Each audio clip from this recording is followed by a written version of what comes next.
Wahrscheinlich sind alle ein bisschen erschlagen von diesem Film. Wir werden jetzt dann die Gelegenheit haben, Fragen dazu zu stellen. Und ich werde jetzt schon... Oh, ich stehe falsch, oder? Okay. You're here already. Thank you. I present to you Carlos Conde from the Philippines, right now, live. What a joy that it worked out. Carlos Conde is a senior researcher at Human Rights Watch Asia Division. He has been documenting the killings of journalists and violations of press freedom under the Duterte government for several years, and even before, because, even before Duterte, the Philippines was not really a very safe place for journalism, especially for journalists in the countryside. And before joining HRW, Carlos Conde worked as a journalist in the Philippines for 20 years, amongst other for the Philippine Center for Investigative Journalism, which was briefly mentioned also. He was a correspondent for the New York Times and Secretary General of the Union of Journalists of the Philippines. So, hello again. We just had this showing of the film, 1000 Cuts by Ramona S. Diaz.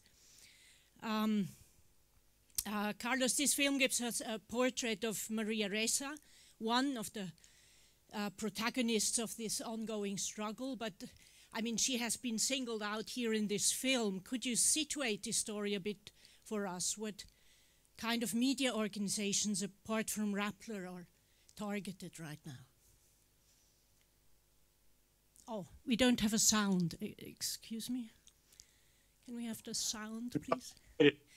Sorry. Yeah, it works now. Thank you for the great introduction. And before I answer your question, I would like to, I'm happy to be here, to be interacting with the audience after the showing of this great documentary.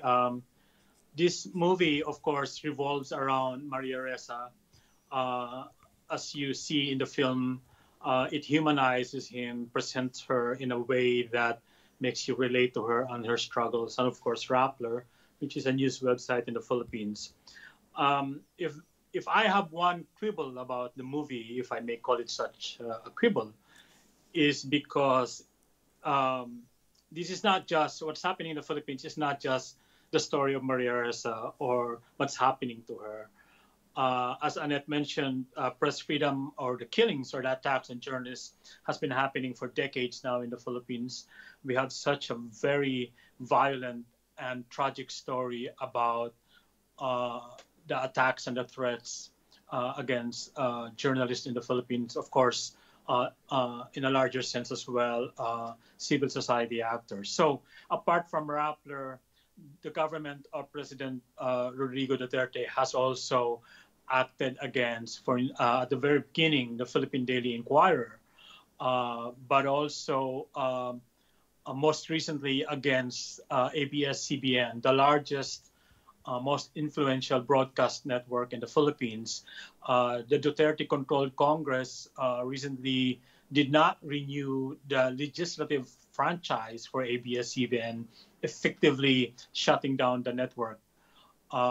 And apart from all of these attacks against specific media outlets, Rappler, Philippine Daily Inquirer, and then ABS-CBN, there has been an ongoing, relentless, withering attacks and threats against journalists in the Philippines, particularly those who are very critical journalists. And these are coming from not just from social media and the supporters of President Duterte, but from the president himself. So this is something that's happening in a wider scale than what's happening to Rappler.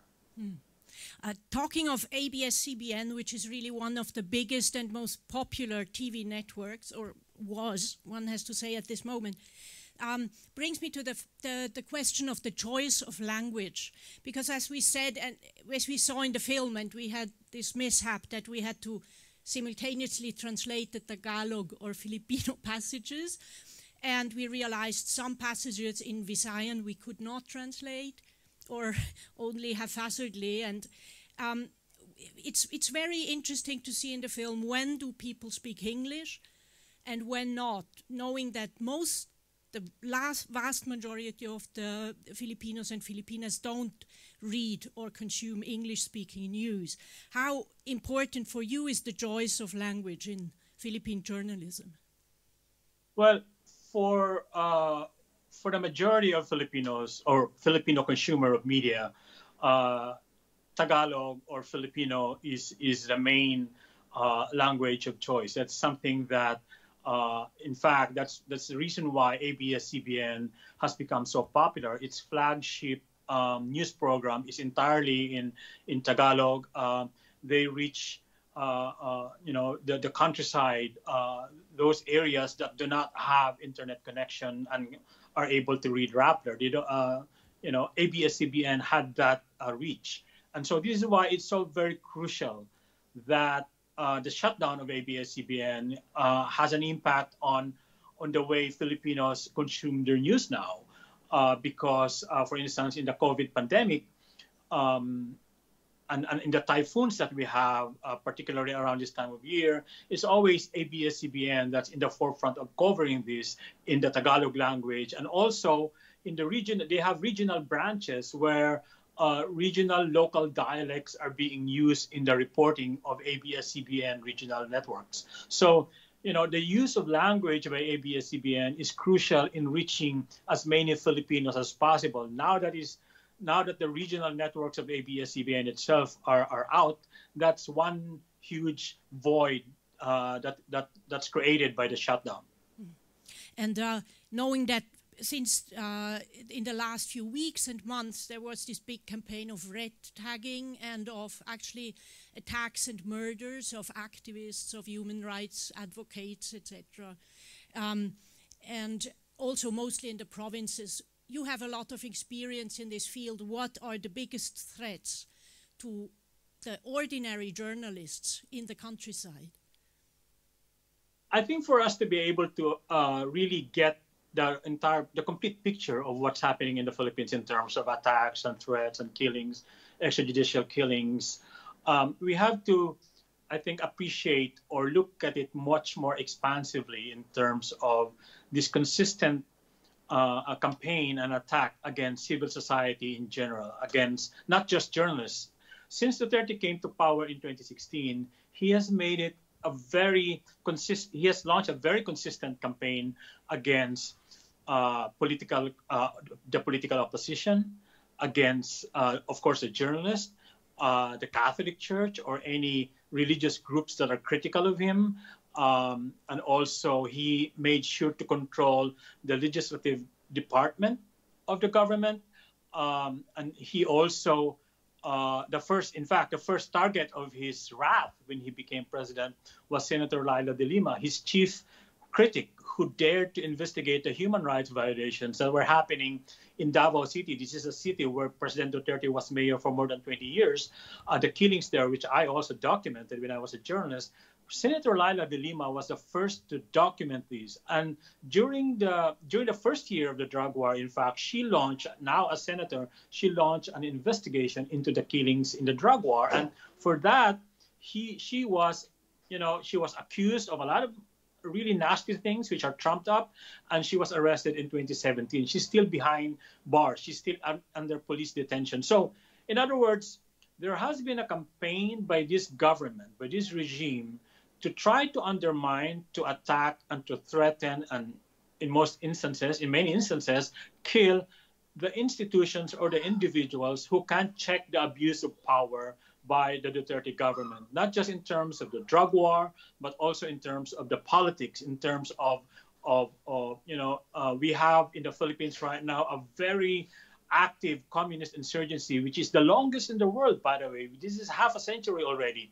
And the military and the government have waged this campaign against activists who they believe are fronting for the communists. So this is what they call red tagging, which is basically calling every critic of the government as a communist front or a communist sympathizer.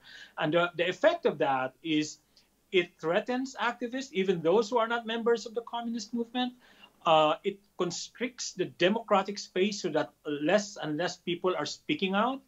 On social media, not a lot of people are talking about the drug war, for instance, or even the many, many human rights and social issues in the Philippines, such as landlessness, land rights, attacks against indigenous peoples, and attacks against LGBT people, against women and children. Not a lot of Filipinos are willing to talk about these issues for fear of a backlash from the government and from the trolls in social media. So we have this really, I would say, a frightening environment for civil society right now. And what do you say? There is this one elderly woman in the film who opposes Maria Ressa and says, "But you know, look at me, my pension has been doubled, I think, or I feel much more safe than before. What do you tell us?" And she's taking on this idea that Pato purports a lot in the movie, saying we are the ordinary Filipino as against the elite, the intellectuals, etc., the communists, the liberals, the ocho derecha are from the Liberal Party. So what do you, is there something to that? Has life really become safer for a lot of people? Well, yeah, there is a lot to that. I mean, look, the very reason why Duterte became so popular is because the Philippines, and you've spent some time in the Philippines, Annette, and the Philippines remains a third world country. A lot of problem exists in this country. The system, a lot of the system is broken. A lot of it is dysfunctional. You have lots of crime. You have, a very corrupt police that are not able to solve common crimes. You have very disorderly traffic. I mean, things do not seem to work in the Philippines. And that is something that Duterte capitalized on in 2015 and 2016 when he ran for president. And a lot of Filipinos, including that old woman in the film, they identify with that. That resonates with them because finally they think that somebody like Duterte who talks tough, who acts like he knows what he's doing, and is not hesitant to use even force to govern properly. I mean, that resonated a lot to a people that for decades have been living in poverty and dysfunction. So it is a very populist, stance that Duterte took, and it resonated to a lot of people. So when that old woman says that her pension is arriving on time and that things are working properly, there's some truth to that. Duterte, when he was mayor of Davao, I mean, he turned that city into an orderly city. I mean, of course, it was a better city than most cities in the Philippines. And I can attest to that because I lived in that city for 10 years when I was a journalist, and then I covered him. And I can attest to that. The problem, however, is that there's such a high price to pay for lesser traffic, for an orderly bureaucracy, or even clean streets. And in Davao and in the 2000s and in the Philippines now, the price are the lives of a lot of people, the thousands and thousands of people who are being killed in the name of the drug war and of fighting crime. Yeah. Maybe one last question before I open to the questions of the audience about that speaking tough that you mentioned. We had this, I think, very, very interesting scene in the film, Pato going to Bilibid prison in Manila, talking to these male prisoners and saying, now we have a man's talk, not a gay's talk, and doing sort of the tough man. And I mean, the backdrop is that the Philippines has had a very strong women's movement, and there are women having strong positions from the families to business companies to the public administration. And now we have this super masculine movement with women like Mocha Uzon as cheerleaders. What's the gender aspect here? What is this? Is this a macho renaissance in the Philippines, or how do you see that? Well, yeah, I don't think the macho culture in the Philippines has ever left to begin with. It's just that the women's and LGBT movement in the Philippines have made so much an inroad that they've become such a political force, and we see that women movement in the Philippines. We've had women leaders. We have women legislators who are doing great in terms of making sure that programs for women are enforced. And so I think, and that is well and good. And the LGBT movement in the Philippines is actually is doing pretty good, regardless of all the problems that we see. But that doesn't mean that the macho culture has entirely disappeared over the years. I think it was just there, and the rise of Duterte and the likes of Bato, his lieutenants, I think that raked up all of this, as we say in Tagalog, kamachohan, and made it into something that is politically useful, politically palatable. And Duterte has actually, in my view, I think Duterte tapped into a sentiment among Filipino men that's always been there, except that he's the only president, he's the first one to really use it to the degree that he has over the past 4 years. Thank you very much. And I would like to give the opportunity to the audience to ask questions. I would have to say that our conversation here is filmed and documented, so because we have only 50 people in the room here due to the COVID restrictions, so that other people can later see it. So if you ask a question, you will not be seen on the screen, but your voice can be heard. I hope this doesn't deter you from asking your questions.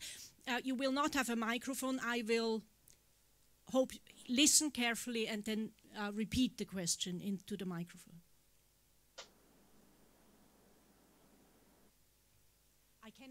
I cannot see you because of the light, so please just talk.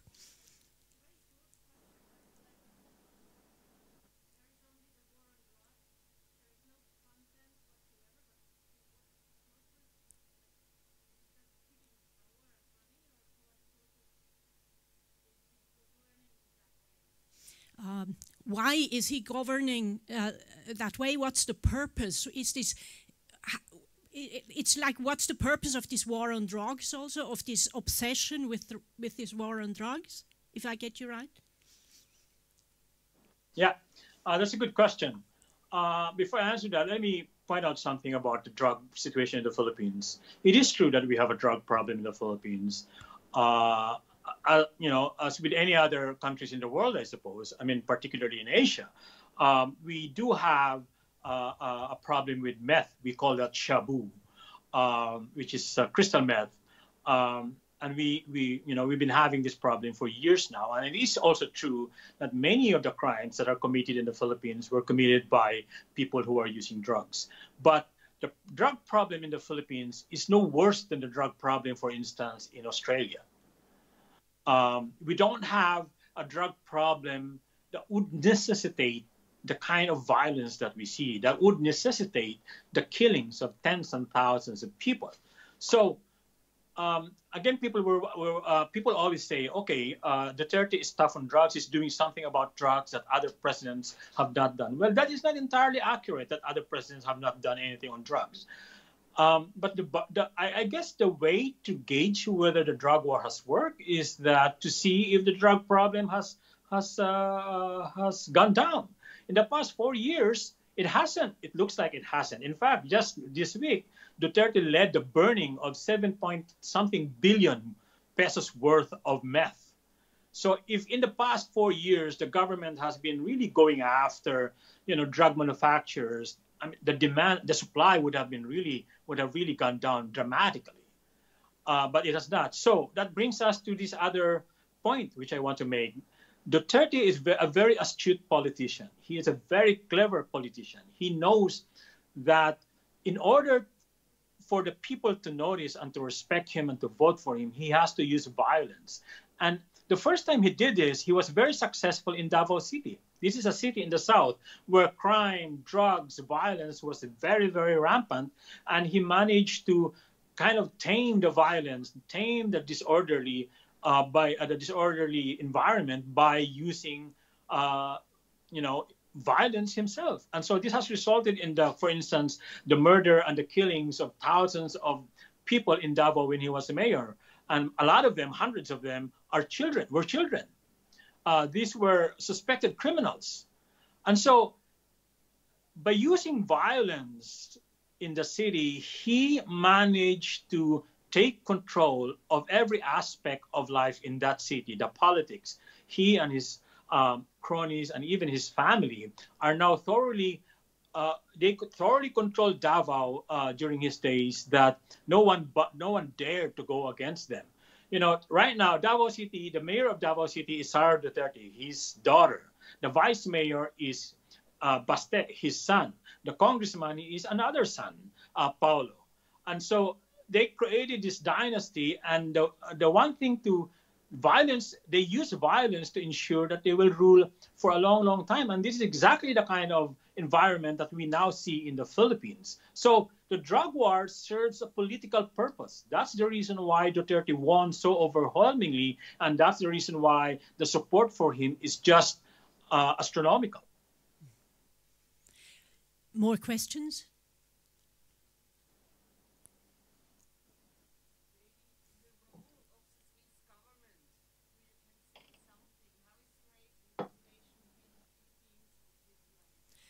Can you say something about the relation between the Philippine government and the Swiss government? Does the Swiss government play any role in this? Does it act in any way? Well, I don't think, you know, the Switzerland is not a very, I would say, big actor in the Philippines in the way that, for instance, the United States, China, or Great Britain is or are, you know. But through the EU and through you know, the international bodies in Europe, I believe Switzerland has been able to influence, has been trying to influence how to respond to the human rights situation in the Philippines. They do not. I don't think they're doing it directly with the government. I mean, certainly there are aid, foreign help that comes between a bilateral aid between the Philippines and Switzerland, but I don't think these are significant enough to change things on the ground just on the basis of that relationship. This has to go through the larger bloc of the EU and all these European mechanisms that you have, and in that regard, even the Philippines is not very.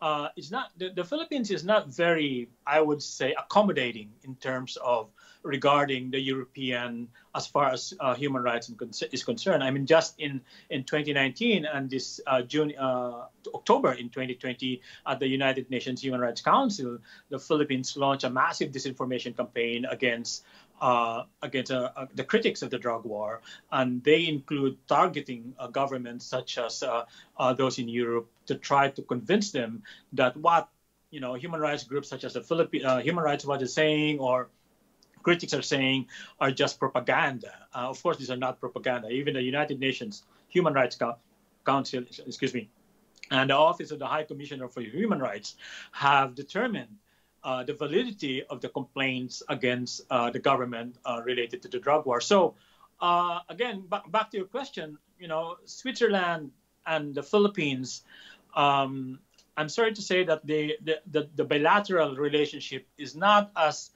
big as we would like. But there's certainly some there. It's just that right now, given the severity of the human rights situation in the Philippines, we expect Switzerland and other European countries to try to work together and try to convince the Philippine government to change its ways. Thank you.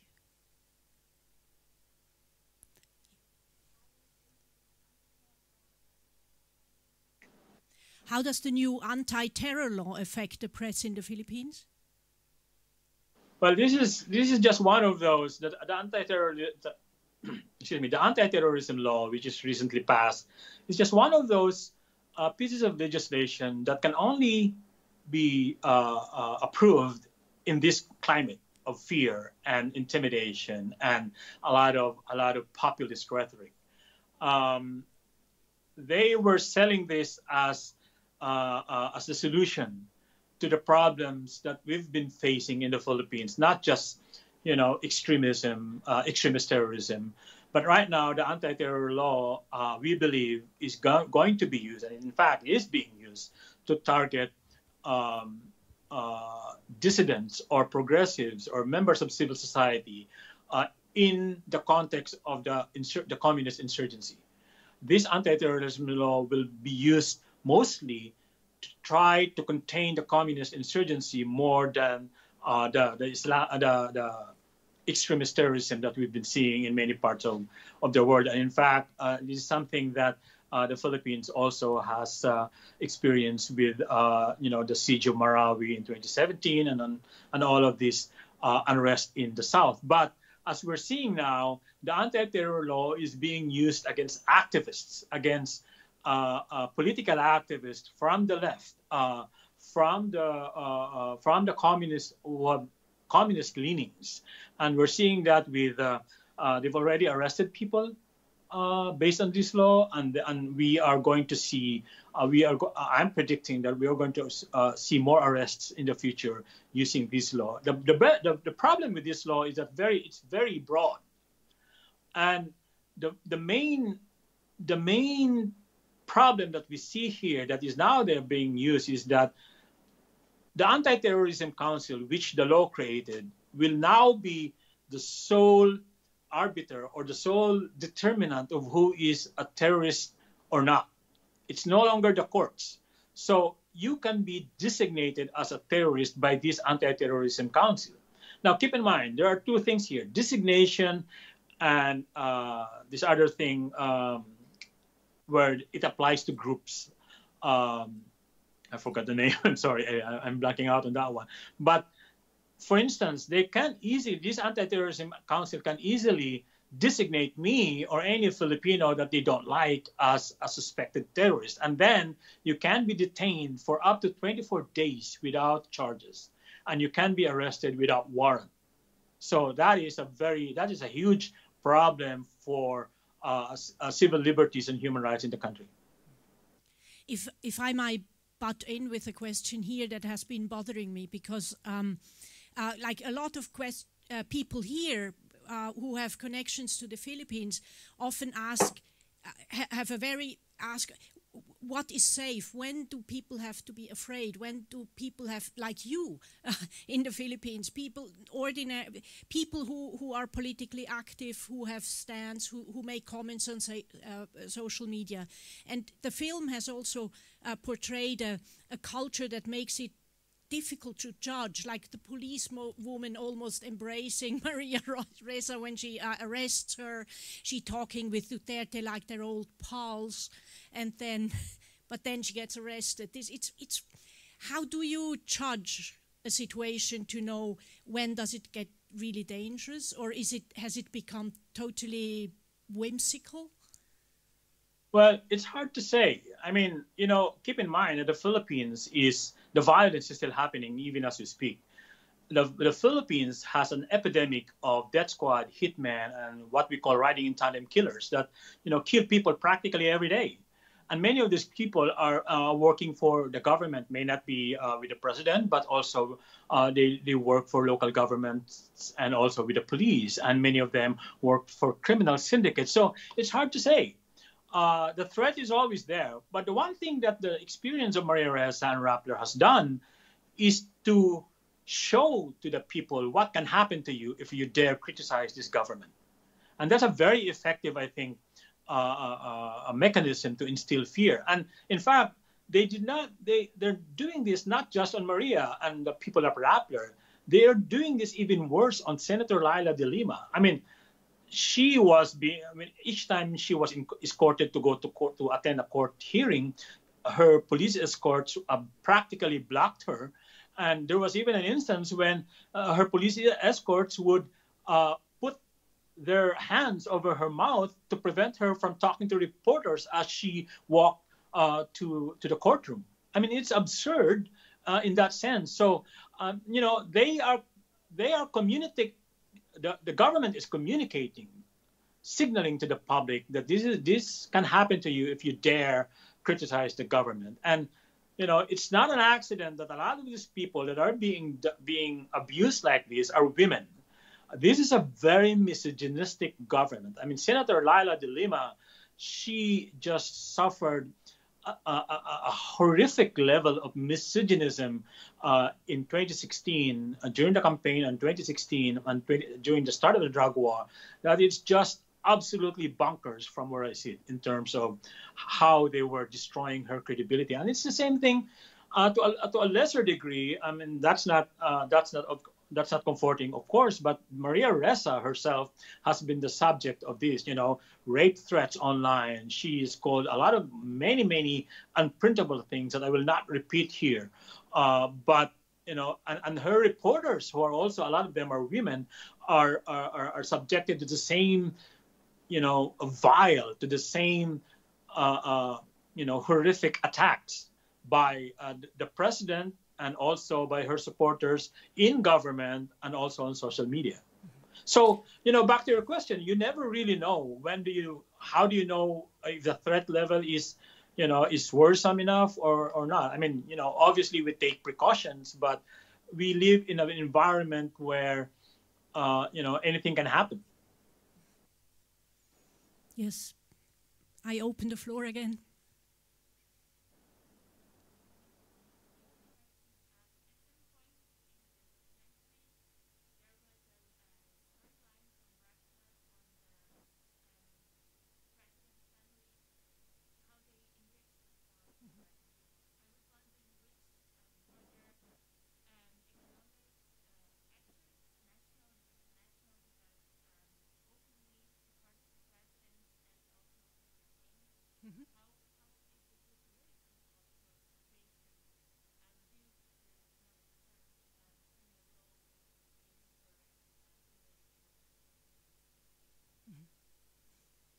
There was one scene in the documentary where the family, Sara Duterte and her siblings, were portrayed, and a Rappler story said that their family income has increased by 6 times. So the question is to the economic backdrop or background of the success of Duterte. Are there national or international economic entities who are supporting him? Is that correct? Now, could you say something a bit more on the political economic environment of this Duterte success?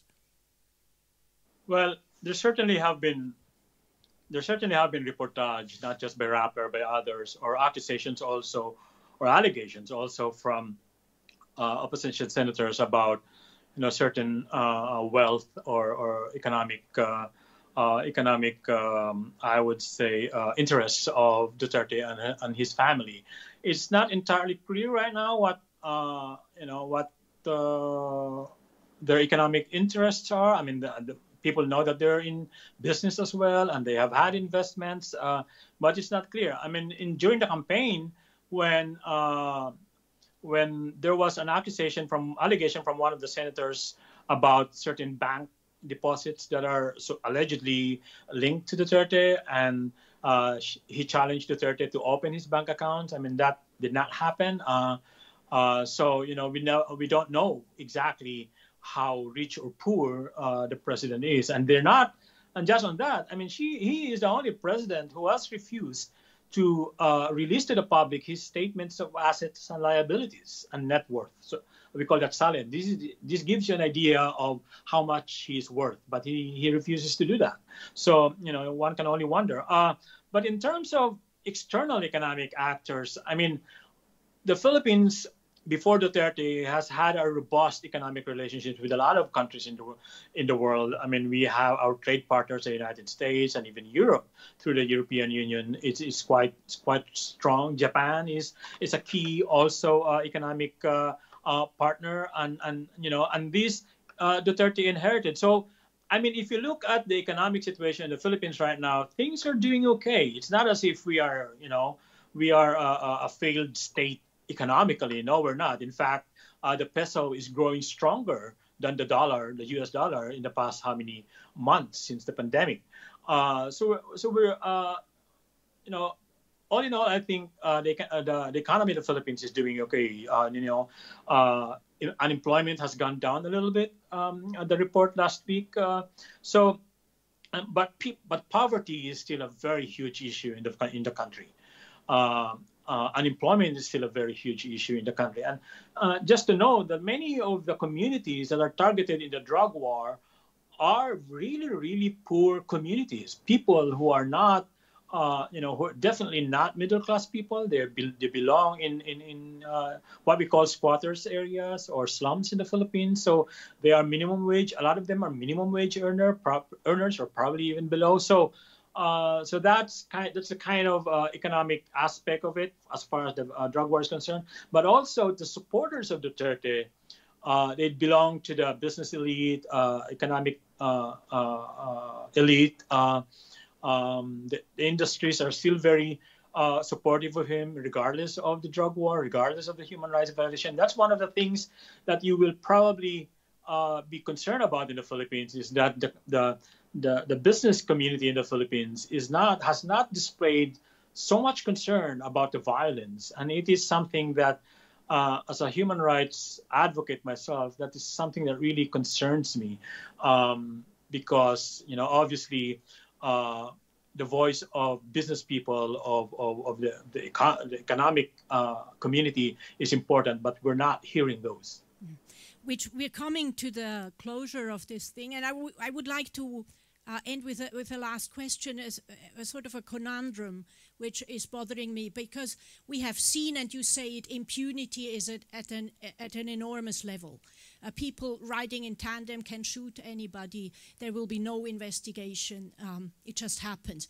At the same time, this very strange, or maybe even real perception of middle-class people that they're more safe. I mean, and you would think if impunity rises, you feel totally unsafe. I don't get that, how this works together. Does it have to do something with poverty? Oh yeah, definitely. I mean, poverty is a huge, plays a huge role. Now, I mean, it bears keeping in mind that the Philippines is a heavily stratified society.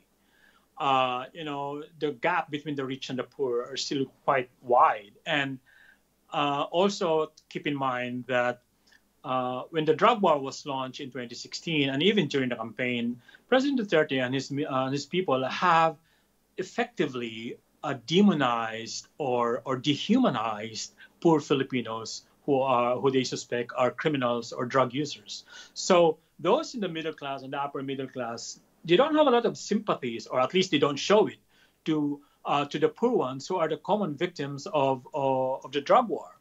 So, and in fact, they support the drug war because they think that they bought the argument that your problem with crime, public safety, is caused by drugs, and so I'm doing this for you, is what Duterte has been saying since 2015. So, and they bought that, and they don't have a reason, I suspect, to not buy that, because they're very, very comfortable in their own communities. I mean, we have, if you just to illustrate this, if you fly into Manila in an airplane and look down as you approach the Ninoy Aquino International Airport, you will see how stratified society is. You will see gated communities, gleaming buildings, and then not too far from them are hovels or shacks of slum communities. I mean, Metro Manila of 12 or so million people is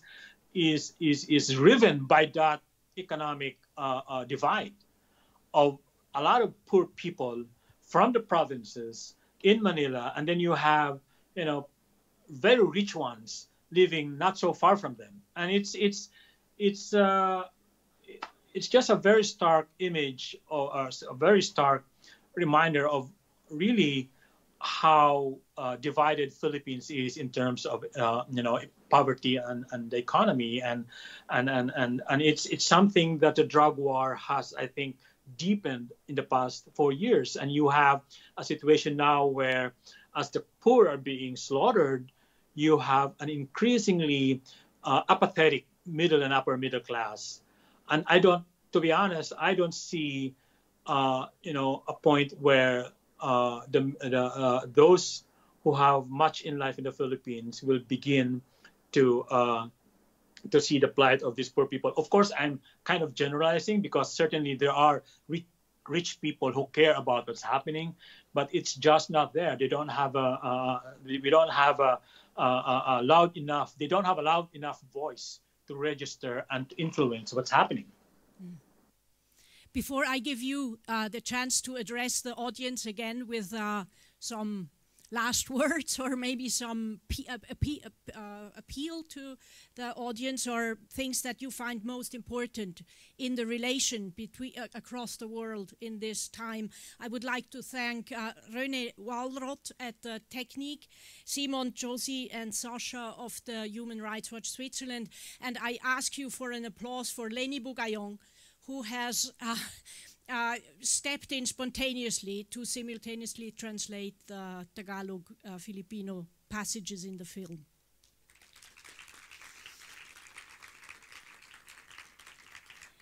And of course, thank you to KOSMOS, and I would like to give the last word to Carlos. Well, again, thank you for watching the movie, and thank you for taking an interest in the subject of the movie, the press freedom crisis that we're facing in the Philippines, and the larger issue of attacks on civil society and extrajudicial killings against activists and those who dare criticize this government. This is a very, very important moment for us, and I just feel a deep gratitude to you guys for taking the time to learn from what's happening in my country. And as a Filipino and a former journalist and now a human rights advocate, it hasn't been easy, but interacting with people from other countries like yourself, even though virtually, has been quite rewarding and touching and uplifting. And so I thank you, and keep monitoring what's happening in my country, in the Philippines, and even the smallest thing will do a lot in terms of just so we can end the violence and uphold human rights in my country. Thank you so much. Thank you so much. And keep safe, and thank you to your children who have been so quiet in the background. And I send them all there, so. Ingat pa. Bye-bye. Bye-bye. Bye-bye.